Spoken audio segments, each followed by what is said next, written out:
in the quiet suburb of Willow Creek, nestled among rows of pristine gardens and white picket fences, David's modern, yet modest house stood out with its untamed backyard and eclectic charm. David, a reclusive tech consultant with a penchant for the unusual, preferred the company of his odd collectibles to that of people. His home was his sanctuary, a place where he could indulge in his solitary habits without the prying eyes of nosy neighbors. One crisp Saturday morning, as David sipped his black coffee and browsed through emails, a faint knock at the door broke his routine. He rarely received visitors, and the unexpected interruption piqued his curiosity. Pulling a robe over his pajamas, he shuffled to the door, peering through the peephole. No one was there.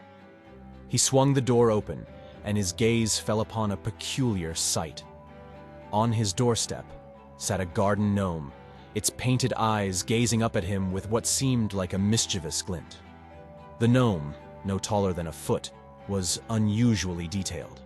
It had a pointed red hat, a long white beard, and a wide, unnerving smile that revealed tiny, sharp teeth, more sinister than cheerful.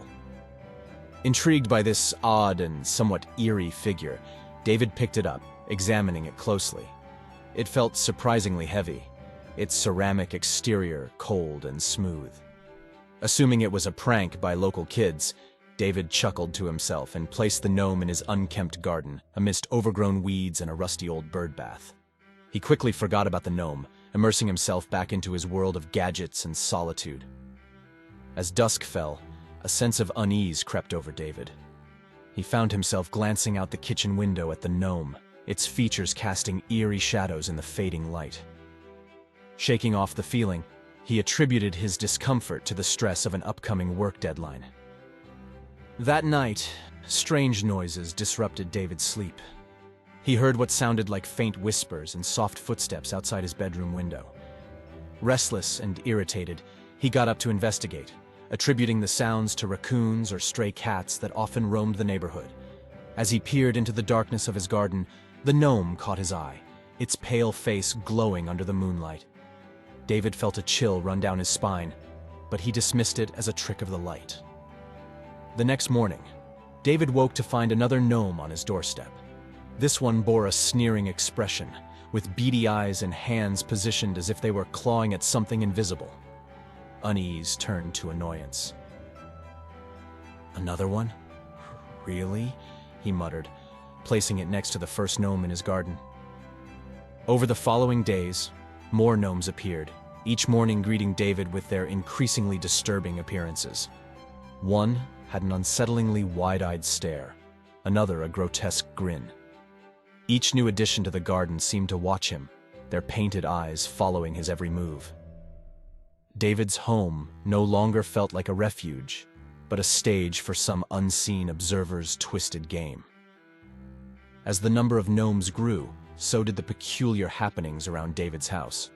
Objects went missing, only to reappear in odd places. His favorite mug was found in the mailbox, his bookshelf rearranged, and his shoes lined up by the front door, as if beckoning him to leave. The once comforting solitude of his home transformed into a suffocating blanket of paranoia. David began to dread the night, each sound amplifying his fear that something was amiss. The whispers seemed clearer, no longer just the wind or the house settling. They were voices, low and conspiring, emanating from his garden where the gnomes resided. Sleep eluded him, and the nights grew longer. David lay awake, staring at the ceiling, listening to the whispers that seemed to be closing in. The incessant ticking of the living room clock marked the passing of another sleepless night for David. Every creak of the floorboards, every rustle of leaves outside seemed to whisper secrets in a language only the gnomes understood. As dawn broke, casting a pale light through the curtains, David's bloodshot eyes fixated on the garden. The gnomes, now a small legion, stood, a silent audience to his unraveling. He couldn't shake off the eerie sensation that they were not just inanimate objects, but something more sinister, almost sentient. The days melded into a haze of paranoia and confusion. David's home office, once a bastion of productivity, had become a bunker where he tried to lose himself in work. but the feeling of being watched gnawed at him, pulling his attention repeatedly to the window overlooking the garden. It was on a Tuesday evening, under the guise of twilight, that David decided to confront his fears. Armed with nothing but a flashlight, he stepped into the garden, his heart pounding in his chest. The beam of light danced over the gnomes, casting long, ominous shadows on the ground. Their expressions seemed to morph under the light, grinning one moment, scowling the next. As he moved among them, a cold breeze stirred, carrying with it a chorus of faint giggles. David spun around, the light trembling in his grip. But there was nothing, only the night and the statuesque figures that taunted him from the shadows. Retreating to the safety of his house, David locked the doors and checked every window. The sense of intrusion was overwhelming. He could almost feel the gnomes' eyes piercing through the walls, their whispers seeping into his thoughts. David's exhaustion took over as he fell into a sleep fueled by fear. The next morning, he awoke to a chilling discovery. His kitchen was in disarray, chairs overturned, cupboards ajar, and utensils scattered on the floor. The gnomes, however, remained untouched in the garden, their smiles seemingly wider, mocking. He tried to rationalize the chaos. Perhaps he had done it himself in a half-asleep stupor? But deep down, he knew the truth was far more unsettling. The gnomes were toying with him, penetrating the sanctity of his home. That night, David set up a camera facing the garden, determined to capture any nocturnal mischief. He retreated to his bedroom, the door barricaded with a dresser. Every shadow seemed to move, every sound a sinister whisper, keeping sleep an elusive dream, just out of reach. In the gray light of morning, David reviewed the footage with trembling hands. The camera had captured something unthinkable. The gnomes were moving, not as lifeless objects, but with purpose and intent. They congregated in a circle, their heads tilting unnaturally, as if communicating in a silent, arcane ritual. Horrified, David watched as they dispersed, returning to their original positions just before dawn. The reality of the situation crashed over him like a wave. These were no ordinary garden ornaments. They were something else, something malevolent. David's days became a blur of fear and confusion. The gnomes seemed to be everywhere, in his dreams, in the corners of his eyes, in the whispers that echoed through the house. He stopped leaving his home, too afraid of what might happen if he let the gnomes out of his sight. The once peaceful solitude of his life had turned into a suffocating nightmare. David was trapped in a world where reality and fantasy blurred, where gnomes whispered in the night and shadows danced to a tune only they could hear. The walls of David's house seemed to pulsate with a dear energy, as if absorbing the terror that had seeped into its very foundation. The incessant whispers had grown louder, a cacophony of unintelligible voices that filled the once tranquil rooms. David, haggard and pale, had lost all sense of time. The distinction between night and day blurred into a perpetual twilight in his mind.